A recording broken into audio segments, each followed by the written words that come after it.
কথায় আছে না, যাকে তুমি ভালোবাসো তাকে কিন্তু এড়িয়ে চলো, আর যে তোমাকে ভালোবাসে তাকে জীবন সাথী করে নিয়ে চলো। দেখবে জীবন সুখের হবে। কথাটা আসলে কার কাছে কেমন আমি জানি না, তবে আমার কাছে কথাটা কতটা যুক্তিসঙ্গত আজ শেয়ার করব। আসসালামু আলাইকুম। আজকে আমার নিজের একটা ব্যক্তিগত ভিডিও নিয়ে আপনাদের মাঝে হাজির হলাম। তো এই যে মানুষটাকে দেখতে পাচ্ছেন, এই মানুষটা হলো আমাকে ভালোবাসার মানুষ। আমার ভালোবাসার মানুষ আমি বলবো না, কারণ যদি মাপকাঠিতে বলা যায় যে কে কাকে বেশি ভালোবাসে, তাহলে আমি বলবো ওই মানুষটা আমাকে বেশি ভালোবাসে, খুব বেশি। যে আমার মুখের হাসির জন্য অনেক কিছু করে। একটা বেকার ছেলের হাত ধরে আজ এই পর্যন্ত এসেছি। ইনশাআল্লাহ আগামী দিনগুলো আমরা খুব সুন্দর মতো পার করতে পারবো।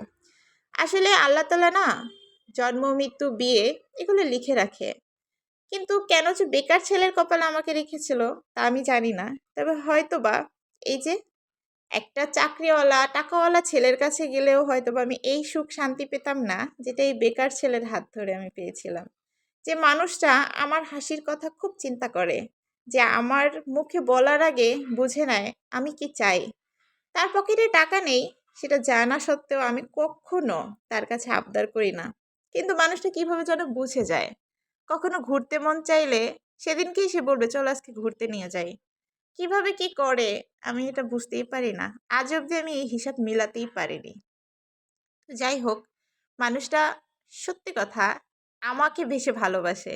হয়তোবা আমি এমন মানুষ চেয়েছিলাম বলেই আল্লাহ তাআলা আমার কপালে এমন মানুষই লিখে রেখেছেন। প্রতিটা মেয়ের জন্য আজকে একটা কথা বলবো, বিয়ের পরে স্বামীর থেকে আপন কেউ কখনো হয় না। অনেক অনেক মেয়েরা আছে বিয়ের পরে দাম্পত্য জীবন, পারিবারিক সংসার জীবন একটু ১৯-২০ কথা কাটাকাটি ঝগড়া কিছু হলেই পরিবারের কাছে বিচার দেয়। আসলে এই জিনিসটা না কখনো করা উচিত না।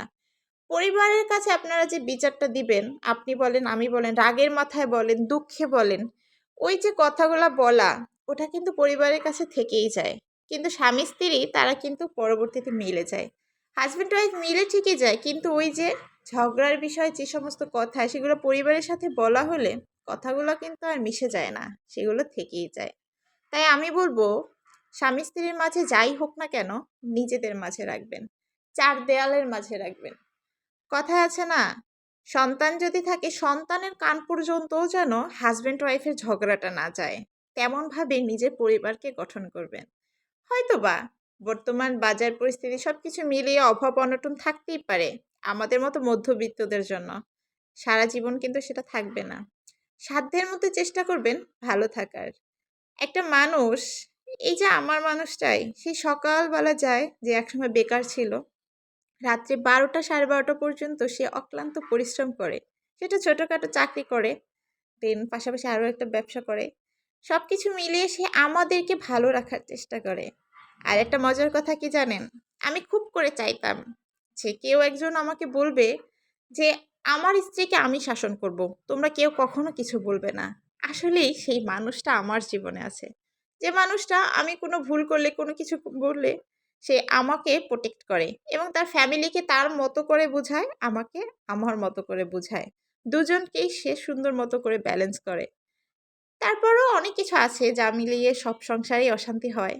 অশান্তির পরও একে অপরকে কখনো ছেড়ে না যাওয়ার নামই ভালোবাসা। তো আজকে আমি কথাগুলো বললাম এই জন্যই, কখনো স্বামীর সাথে সংসার জীবনে ঝগড়া যুদ্ধ যাই হোক না কেন, স্বামীর সংসার কখনোই ত্যাগ করবেন না। ভালোবেসে একে অপরকে পাশে রাখবেন। তো সবাই ভালো থাকবেন আর আমাদের জন্য অনেক অনেক দোয়া করবেন। আল্লাহ হাফেজ।